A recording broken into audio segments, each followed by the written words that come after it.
Bonjour à tous, donc aujourd'hui je vous retrouve pour une nouvelle vidéo. Donc cette fois-ci je vous retrouve avec les top seinen de l'année 2019. C'est parti. Alors on va déjà commencer par Beastar de Paru Itagaki qui est sorti chez Kiun, voilà. Donc j'ai adoré ce manga de par déjà les dessins qui sont assez spéciaux. Dans le sens où en fait je trouve que ça fait très dessin de bande dessinée en fait. Ça fait pas de dessin de manga. Et ça j'apprécie énormément déjà. Ensuite, vraiment, je trouve que c'est vraiment un dessin atypique qui reflète aussi la société de par tous les sujets qui est dedans. Donc franchement, je vous le conseille à mort. C'est vraiment une série vraiment génialissime. Et en plus, la parution est assez rapide entre les tomes. Donc c'est vraiment trop cool. Ensuite, gros coup de cœur pour un autre seinen que j'ai juste adoré. Donc oui, c'est un shonen, mais bon, j'ai pas fait de top shonen. Donc vous allez voir du shonen dans les seinen. Donc voilà, ne vous inquiétez pas. Hein. Donc voilà, pour moi, Tokyo Revenger, vraiment énorme, méga coup de cœur pour ce titre qui est sorti en 2019. Mais vraiment, moi je vous dis, allez-y, les yeux fermés. Une série vraiment addictive, c'est du furio. On a aussi un côté fantastique puisqu'on a un personnage qui va voyager dans le temps. Vraiment génial, les dessins aussi sont vraiment très beaux, il y a aussi de l'humour, mais pas que. Et vraiment, moi je vous le conseille à mort. C'est vraiment un manga hyper stylé, hyper addictif. Ensuite on va passer à un autre seinen que j'ai juste adoré, donc déjà je l'ai adoré parce que c'est Shuzo Oshimi et franchement j'aime toutes les œuvres de cet auteur. Ensuite, là nous avons une relation toxique et malsaine entre une mère et un fils. Voilà, c'est très malaisant, mais en même temps c'est très psychologique cette série et elle est vraiment géniale. Déjà les dessins aussi que j'aime beaucoup de ce mangaka là, il n'y a pas énormément en fait dans toutes les œuvres de cet auteur, il n'y a pas beaucoup de dialogue, mais en fait ce qui fait le manga c'est vraiment juste voilà les dessins, les expressions de visage, vraiment qui dit tout. Voilà, on n'a pas besoin d'énormément de textes, etc. pour comprendre. Le mangaka arrive à nous faire ressentir ce qu'on doit ressentir dans ce manga. Voilà.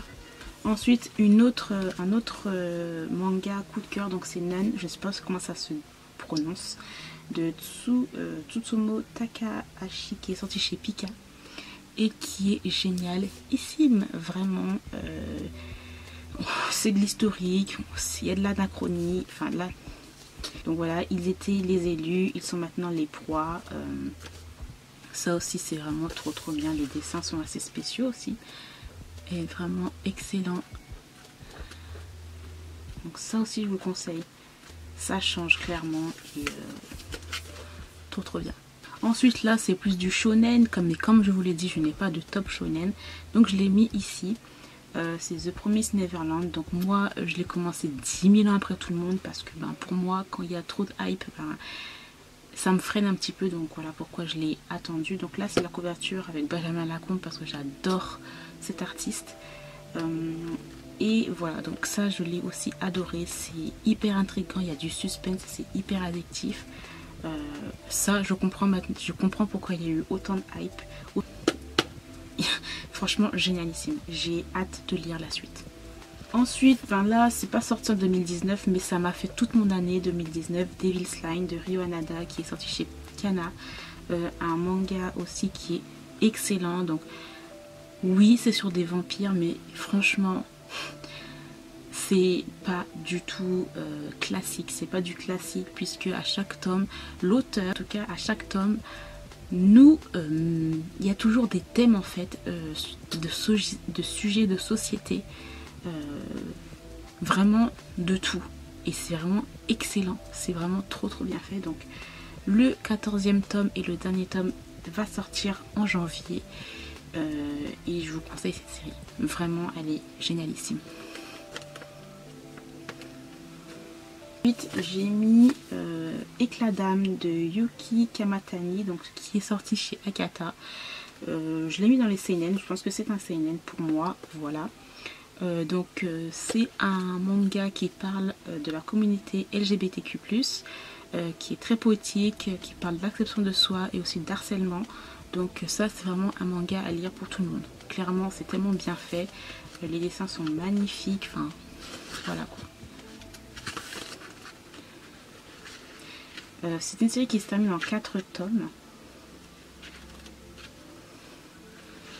Et c'est magnifiquement compté. Ensuite on va passer à un autre seinen que j'ai juste adoré. Donc ça fait la deuxième œuvre du mangaka que je vous montre ici. Donc c'est Détonation. Donc là je vous montre le tome 2 parce que le tome 1 il est très en haut de ma bibliothèque. Et comment vous dire que j'ai un peu trop la flemme de monter jusqu'en haut. Mais voilà, sinon c'est une série qui se termine en 2 tomes. Donc ça parle de la mafia. C'est un récit assez sombre, il y a beaucoup de violence et il y a aussi beaucoup de thèmes abordés, comme un thème sur la communauté aussi LGBTQ+. Donc voilà, les dessins aussi sont vraiment superbes. Après oui, c'est un manga qui est assez grand par rapport aux autres, mais il en vaut le détour. Donc il est sorti qu'en 2 tomes. Enfin, c'est une série qui se finit en 2 tomes, en tous les cas. Et le titre est parfait. Donc je vous le conseille à mort. Ensuite, on va passer à un autre manga qui a été aussi un énorme coup de cœur, mais je ne suis pas à jour. Donc c'est Origine de Boeshi. Donc c'est vraiment Origine qui m'a mis à fond dans l'univers de Boeshi, les dessins, etc. Donc là c'est de la science-fiction, les dessins sont magnifiques, on a un univers robotique avec les humains, etc. Vraiment très très bien. Franchement c'est grâce à ce manga que j'ai voulu en fait découvrir les œuvres de ce mangaka. Après je trouve que les dessins sont vraiment très beaux, mais même si sont très beaux, mais voilà, je note le fait qu'il aime bien en fait accentuer par exemple les muscles des hommes, les poitrines des femmes, etc. Mis à part ça, le dessin est vraiment sublime quoi. Enfin, les détails de ouf, c'est excellent, excellent. Donc voilà, donc il est sorti chez Pika. Et pour terminer ce top seinen de 2019, donc j'ai pris la série Les Fleurs de l'ombre de Kazuo Kamimura, donc qui se termine en 2 tomes, qui est sorti chez Kana, et c'est les intégrales, hein, voilà. Donc ça parle de féminisme, de liberté, de société et beaucoup de messages forts. Donc voilà, déjà Kazuo Kamimura c'est un mangaka que j'aime énormément, j'essaye vraiment d'avoir tous ses œuvres, mais c'est... ça coûte tellement cher, franchement, un tome peut-être 21 €, ça tourne toujours autour des 20 €. Mais ça en vaut le coup, franchement, il faut avoir un titre de ce mangaka dans sa mangatech parce que il parle vraiment de sujets très importants et très intéressants. Donc voilà, ça se termine en 2 tomes et c'est juste excellent. J'ai terminé pour vous montrer mon top seinen de 2019, j'espère que cela vous aura plu. N'hésitez pas à me dire quels sont vos seinen préférés. Donc j'ai pas mis tout, mais voilà, j'aurais bien voulu mettre un peu de tout. Après ça aurait fait une vidéo un peu trop longue. N'hésitez pas à me dire quels sont vous les seinen que vous avez beaucoup aimé en 2019. Moi je vous retrouve très bientôt dans une nouvelle vidéo. Bye.